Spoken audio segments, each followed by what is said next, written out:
The small town of Ridgeville was the kind of place where nothing exciting ever happened. Dusty roads, flickering neon lights, and one diner that stayed open past midnight, Maggie's Grill. It was there, in a corner booth near the window, that a man sat quietly, sipping green tea. His face carried faint bruises and his knuckles looked swollen, signs of someone who'd been through something recently. That man was Steven Siegel. But to the locals, dressed in his black leather jacket and dark shades, he just looked like another traveler passing through. He didn't talk much. He didn't even look up when the waitress asked if he wanted a refill. He simply nodded, eyes fixed on the rain tapping against the glass. Outside, a deep rumble filled the night air, then another, and another. Within seconds, 6 motorcycles pulled up to the diner, engines growling like thunder. The door swung open and in walked Rex Dalton, the leader of a notorious local biker gang known as the Black Vultures. Rex was a tall, broad man covered in tattoos with a chain hanging from his belt and a smirk that could cut through silence. His crew followed, loud and arrogant, filling the room with noise and swagger. As Rex approached the counter to order, his eyes landed on Siegel sitting alone. He noticed the bruises, the quietness, the stillness that looked too calm to be normal. Rex grinned. "Rough night, old man," he said loudly enough for everyone to hear. His gang burst out laughing. Siegel didn't respond. He simply lifted his cup and took another slow sip. The kind of silence that makes bullies uncomfortable spread across the diner. The waitress froze behind the counter, whispering to herself, "Oh no, not tonight." Rex, mistaking Siegel's calm for fear, stepped closer. "What's the matter? Cat got your tongue?" Siegel finally looked up, his eyes meeting Rex's for the first time. There was no anger, no fear, just a quiet warning in that steady gaze. And in that single moment, the entire diner went silent, because everyone could feel it. Something was about to happen. What the gang leader did next left the entire town speechless. The diner air felt thick, the kind of silence that comes before a storm. Rex Dalton stood towering over Steven Siegel's table, grinning like a man about to make trouble. His gang spread out across the room, their heavy boots echoing on the tiled floor, laughter bouncing off the walls. "Hey, old man," Rex repeated, circling Siegel's booth. "Looks like someone taught you a lesson, huh? Those bruises, rough fight, or you just trip over your ego?" The gang chuckled. Siegel didn't react. He calmly placed his teacup down, wiped his hands on a napkin, and stared straight ahead at the rain-soaked window. His stillness was unnerving. Even the jukebox in the corner seemed to hum quieter. Rex leaned in, snapping his fingers in front of Siegel's face. "I'm talking to you, Grandpa." Still no response. The waitress, Maggie, whispered from behind the counter, "Rex, leave him be. He's done nothing to you." But Rex ignored her. "Nothing to me? I'm just being friendly." He grinned, though his voice carried mockery. "Come on, old man. Tell us who you lost to." "Looks like someone rearranged your face." One of the bikers, a thick-bearded man with a skull ring, added, "Maybe he's a washed-up fighter." "Can't take a punch anymore." The gang burst into laughter again. Siegel finally turned his head slightly, eyes calm and unblinking. His voice was low, almost like a whisper. "You really don't want to do this." That tone, soft but cold, made the laughter fade. It wasn't a threat. It was a promise. Rex smirked, pretending not to notice the shift in energy. "Oh, I think I do." He pulled up a chair and sat down across from Siegel, leaning forward. "See, I like figuring people out. You walk in here quiet as a ghost, beat up, hiding behind sunglasses. Makes me curious." The waitress placed a hand on her chest. "Rex, please. Don't start this again." Rex just waved her off. "Relax, Maggie. I'm just talking." "Right, old man." Siegel stayed motionless. The sound of rain intensified outside, tapping harder on the windows like the sky itself was warning the biker to stop. Rex leaned even closer, his voice dropping lower.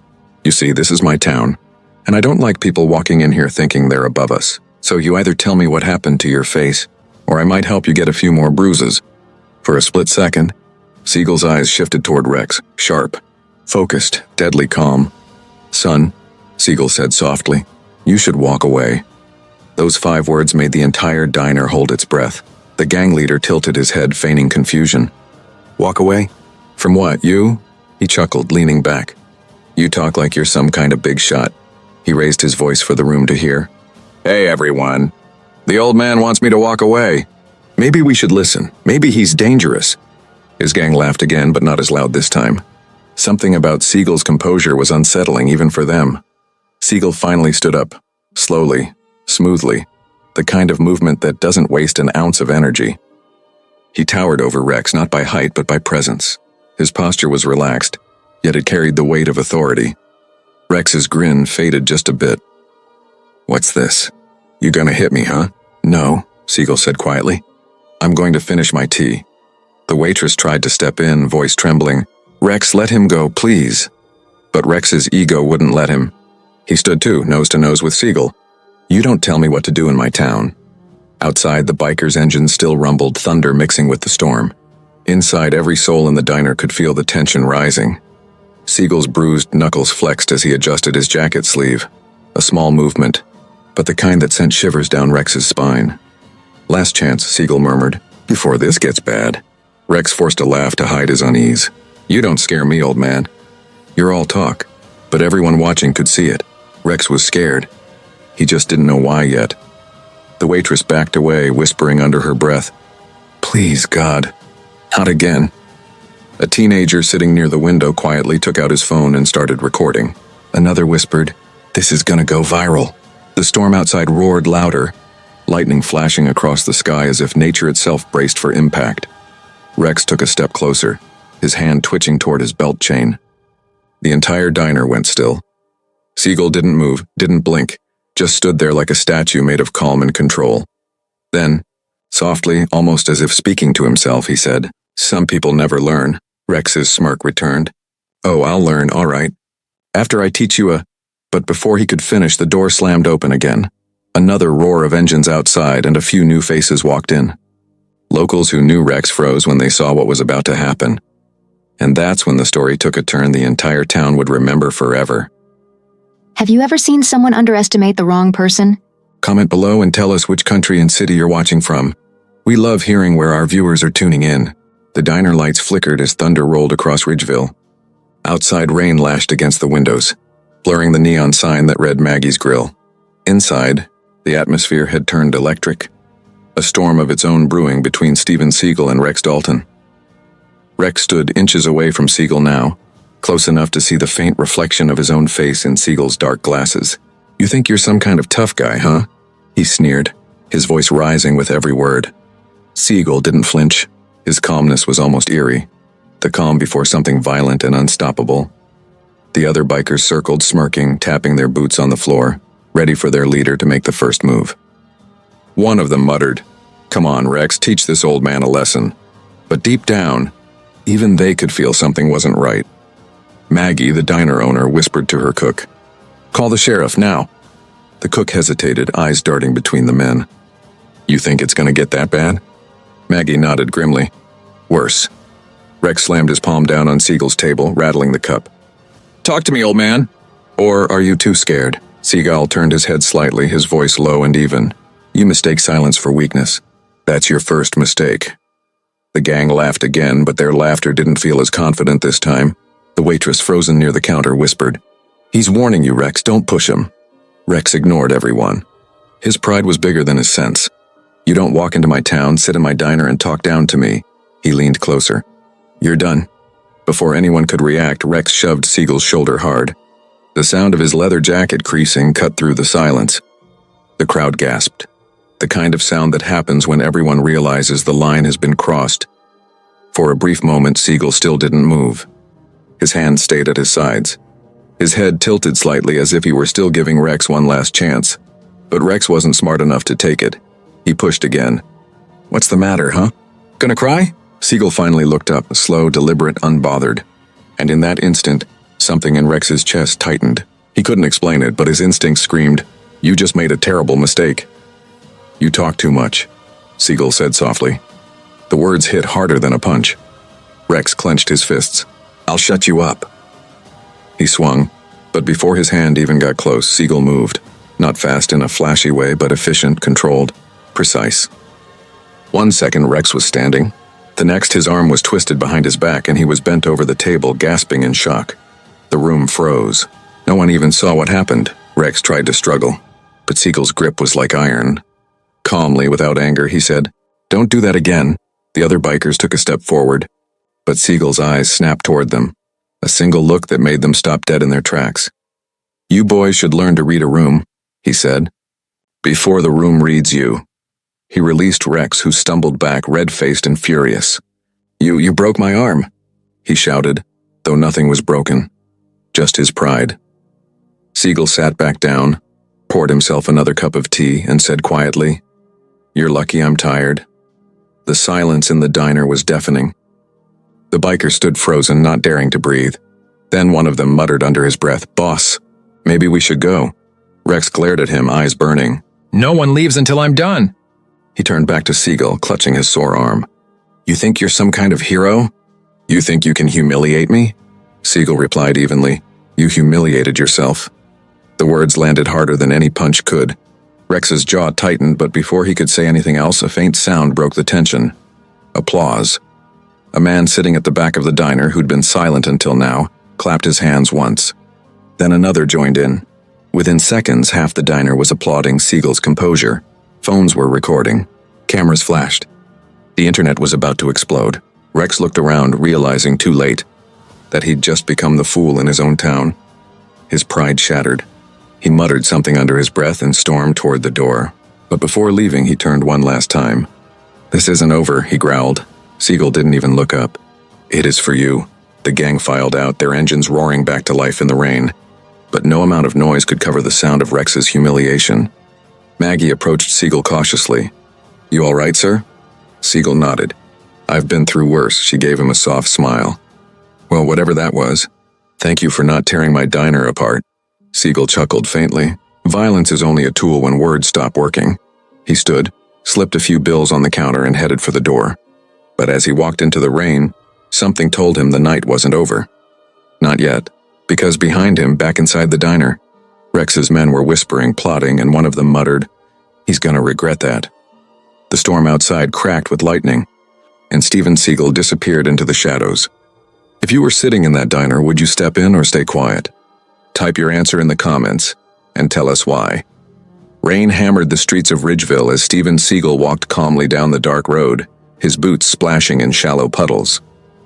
The town was quiet, too quiet, except for the faint echo of engines rumbling in the distance. He knew they were coming. He didn't rush. He didn't hide. He just kept walking, his long coat fluttering in the wind. Every movement was deliberate, slow, steady, and full of a confidence that came from years of knowing exactly what he was capable of. Back at the diner, Rex Dalton stood in the doorway, drenched in anger and humiliation. His pride burned hotter than the lightning that flashed across the sky. His gang surrounded him, whispering nervously. "Boss, let it go," one of them said. "That guy's not normal." Rex clenched his jaw. "Nobody embarrasses me in front of my crew. Nobody." He yanked his wet gloves tighter, eyes locked on the road ahead. "Mount up." Within seconds, 6 engines roared to life. Tires screeched. Headlights cut through the darkness, and the gang sped off after Siegel, a pack of wolves hunting the one man who wasn't running. A few blocks away, Siegel stopped beneath a street lamp. The rain shimmered like glass under the pale light. He heard them coming long before he saw them. The sound grew, louder, closer, angrier. Then they appeared. The black vultures, circling him like predators. The roar of their bikes filled the night as they blocked every possible exit. Rex revved his engine and shouted over the storm, "You think you can walk away from me like that? You don't leave this town till I say so." Siegel turned his head slightly, unbothered. "Then you'll be waiting a long time." Rex spat on the ground. "Get him!" The gang dismounted, surrounding him in a half circle. One of them swung a chain, another cracked his knuckles, and the third pulled out a metal pipe. Siegel didn't move. His eyes scanned each of them calmly, like a chess player reading his next 10 moves. "I don't want trouble," he said softly. "But if you bring it to me, I'll finish it." They lunged. The first biker swung the chain. Siegel caught it midair, twisted it around his wrist, and yanked, pulling the man off balance before sending him crashing into a puddle with a thud. The second came in with the pipe. Siegel sidestepped, struck his wrist, and the pipe clattered to the ground. In the same motion, he elbowed him in the chest, sending him gasping for air. The others hesitated now. Lightning flashed behind Siegel, illuminating his bruises, the same ones Rex had mocked, but now they looked like battle scars. Rex shouted, "Don't just stand there! Take him down!" 2 more rushed him. One threw a punch. Siegel blocked it effortlessly and swept his leg. The man hit the ground. The other tried to grab him from behind. Siegel twisted, using the man's own momentum to flip him clean over. Within seconds, 5 men were down. Groaning, soaked, humiliated. Only Rex remained standing. The rain poured harder now, drumming against the asphalt like a war rhythm. Rex stepped forward, shaking with rage. "You think you're some kind of hero?" Siegel shook his head. "No, just a man who's had enough of bullies." Rex roared and charged, throwing a wild punch. Siegel ducked, countered with a single precise strike, and Rex dropped to his knees, clutching his shoulder in agony. Lightning flashed again. For a brief second, it looked like time itself had frozen. Rex kneeling in defeat, Siegel standing tall over him, calm and unshaken. Then, the sound of sirens pierced the night. Police cruisers screeched to a stop at the end of the street. Officers poured out, weapons drawn. "Hands up! Everyone down!" Maggie had called them after all. Siegel raised his hands peacefully. "About time," he said with a faint smile. One of the officers, a tall man with a familiar look, stepped forward, then froze.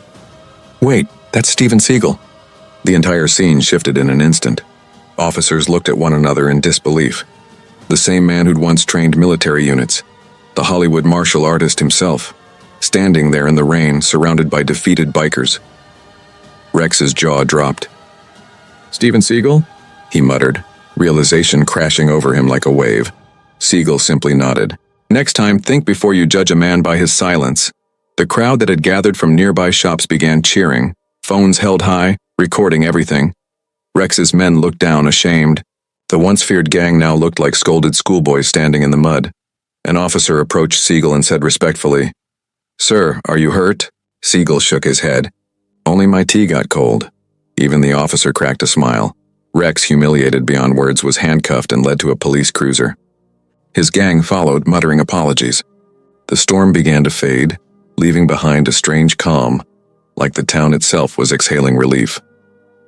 As Siegel walked away, Maggie appeared at the edge of the crowd, holding an umbrella. "You all right, Mr. Siegel?" she asked softly. He smiled faintly. "Better than your diner windows." She laughed nervously.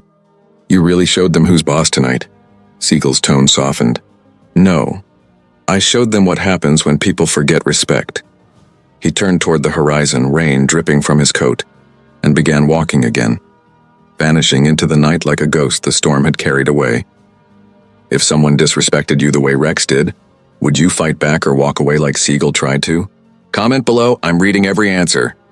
By morning, the storm had passed. The streets of Ridgeville shimmered under the early sunlight, but something in the air felt different, charged, alive, and full of whispers. Everyone in town had seen the videos. Dozens of clips from Maggie's grill and the street fight were all over the internet. 6 different angles of the same unbelievable scene. A quiet, middle-aged man calmly taking down an entire biker gang without breaking a sweat. And then being revealed as Steven Siegel. It wasn't just local news anymore, and it was everywhere. Steven Siegel trended worldwide. Headlines read, "Hollywood legend defends himself against biker gang." "Siegel humiliates local bullies in small town." "Calm, respect and power. Steven Siegel's real-life martial arts masterclass." Maggie turned on the TV behind her diner counter, still shaking her head in disbelief. "He didn't even raise his voice," she murmured. "And look at them now. Viral and famous for all the wrong reasons." Customers crowded the diner that morning, pointing at their phones, showing each other videos. A few of them had been there last night, their faces still lit with awe. One man said he could have destroyed them all, but he didn't. "That's real strength," another added. "He didn't even want the fight. They brought it to him." And still he kept his cool. Meanwhile, at the police station, Rex Dalton sat in silence, arms crossed, eyes down. His once feared crew looked nothing like the roaring bikers from last night. They were quiet, ashamed, avoiding each other's gaze. The sheriff, a grizzled old man who'd seen it all, walked in holding a phone. He placed it on the table, playing the viral clip. Siegel's calm voice filled the room. "You mistake silence for weakness. That's your first mistake." Then came the fight. Smooth, controlled, efficient, and the final line that made the internet explode. "You humiliated yourself." The sheriff looked at Rex and said flatly, "You're lucky he didn't press charges. If I were you, I'd start thinking about what kind of man you want to be when this is over." Rex didn't answer. He couldn't. Across town, Siegel sat quietly at a small community park, sipping his tea again, the same way he had before everything started.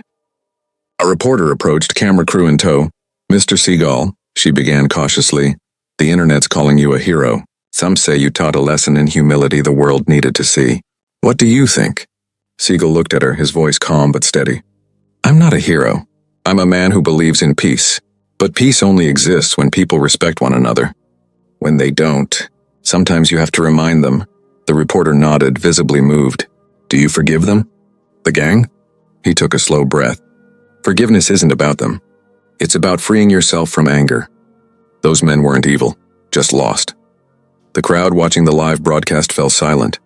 His words carried weight, not loud but powerful in their truth.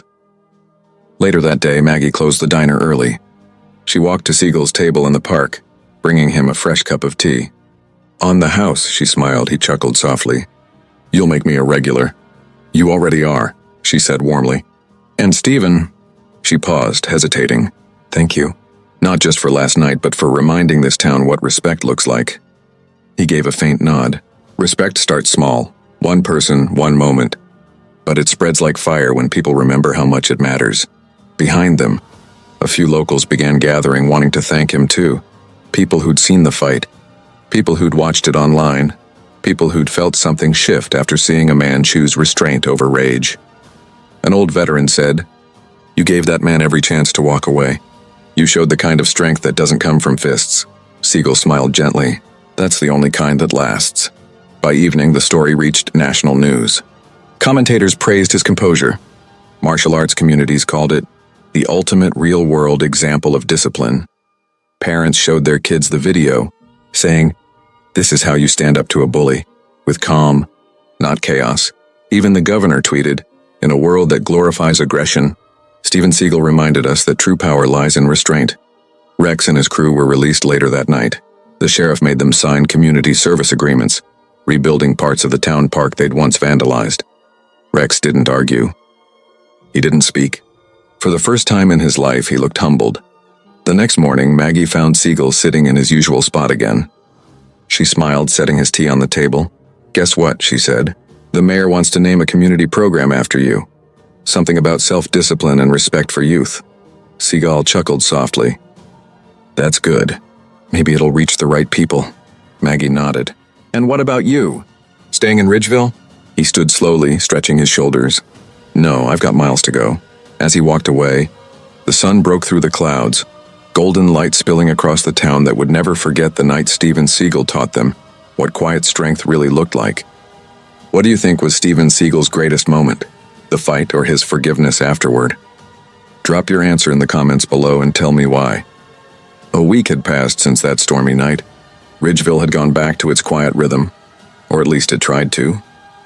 But something had changed. The black vultures were gone. Their bikes had been impounded, their pride shattered. Locals still whispered when they passed by the sheriff's office, where Rex Dalton spent his days doing community service, repairing park benches and repainting fences he once vandalized. Every stroke of paint reminded him of that night, of the silence, the humiliation, and the calm man who'd taught him what real power looked like. The townspeople, once terrified of Rex, now walked by him without fear. Some even gave small nods, acknowledging his effort to make things right. For the first time in years, Rex didn't sneer or threaten anyone. He just worked quietly, but inside he wasn't at peace. He couldn't stop thinking about Steven Siegel, the way he'd stayed calm even when surrounded, the way he'd shown mercy when he could have destroyed him. Rex had spent his life leading with intimidation. But that night, one man's composure had completely dismantled everything he thought made him strong. That evening, the sky turned gray again. Rain clouds rolled over the town like ghosts returning to finish a story. Rex was putting away his tools when he noticed a familiar figure walking down the path. Black coat, steady stride, hands tucked in pockets. It was him. Steven Siegel. Rex froze. For a moment, he didn't know what to do. Run, apologize, pretend not to notice. But Siegel noticed him first. He stopped under a tree and said softly, "You've been busy." Rex swallowed hard, nodding. "They made me do it." Siegel tilted his head. "No, you chose to do it." "There's a difference." The words hit deep. Rex looked away, embarrassed. "I ain't proud of what happened." "I know," Siegel said. "But pride isn't the problem. It's what you do with it that matters." Rex hesitated, then asked quietly, "Why didn't you press charges? You could have ruined me. Seagull's gaze stayed calm. Because ruining a man doesn't change him. Teaching him does. Rex was silent. For the first time, his voice cracked. You humiliated me in front of everyone. Seagull nodded slowly. No, Rex, you did that. I just showed you the mirror. Lightning flashed behind them, and for a brief second, the world seemed to hold its breath. Rex lowered his head. You ever been like me? Angry. Lost? Seagull looked into the distance. We all have our storms. Some people drown in them. Others learn to walk through. Rex stood there soaking in the rain, his tough facade melting away. I don't know if I can change. Seagull took a step closer. You already started. Change doesn't begin when you want forgiveness. It begins when you stop making excuses. For a long moment, neither man spoke. The rain poured harder, drumming against the park benches Rex had repainted. The same ones kids were now playing on during sunny days. Finally, Rex muttered, You think people can forgive me? Seagull's voice softened. They already have. You just haven't forgiven yourself yet. Rex nodded slowly, eyes glistening. I don't deserve it. Then earn it, Seagull said simply. One right choice at a time. A small group of townspeople passed by, recognizing Seagull. They waved, snapping a few discreet photos. One of them called out, Hey, Mr. Seagull. You really changed this town. Seagull smiled faintly but didn't answer. His eyes stayed on Rex. You've got strength, he said. But strength means nothing without control. Rex looked up at him, finally understanding. You weren't fighting me that night, were you? Seagull smiled faintly. No, Rex, I was fighting the version of you that thought anger was power. A long silence followed. Then Seagull extended his hand. You'll figure it out. Just keep walking the right road. Rex hesitated, then gripped his hand firmly. Not in defiance this time, but in respect. The rain slowed. The clouds began to part and a soft ray of light broke through, shining on the park they both stood in. Seagull turned to leave. Hey, Rex called out. I never said it. But thank you. Seagull looked back, his face calm but kind. Don't thank me. Thank the man you're becoming. He walked away, disappearing down the same road where it had all started. The same steady walk, quiet and unhurried. That night, Rex went home and sat in silence. For the first time in years, the house felt peaceful. On his cracked phone screen, he replayed a clip of the viral video. The moment Seagull said, You mistake silence for weakness, Rex whispered to himself. Not anymore. He set the phone down, stared out the window at the moonlit street, and took a deep breath. The kind that feels like starting over. Do you think people like Rex deserve a second chance if they truly change? Type yes or no in the comments, and tell us what forgiveness means to you. A month passed. Ridgeville had settled into peace again, but it wasn't the same quiet town it once was. Something deep had shifted, not just in the streets, but in the hearts of its people. The diner walls now held a framed photo, a still image from the viral video. Steven Seagull standing in the rain, calm and composed while the gang knelt defeated before him.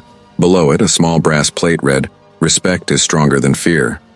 Tourists began stopping by Maggie's grill just to see the place where it all happened.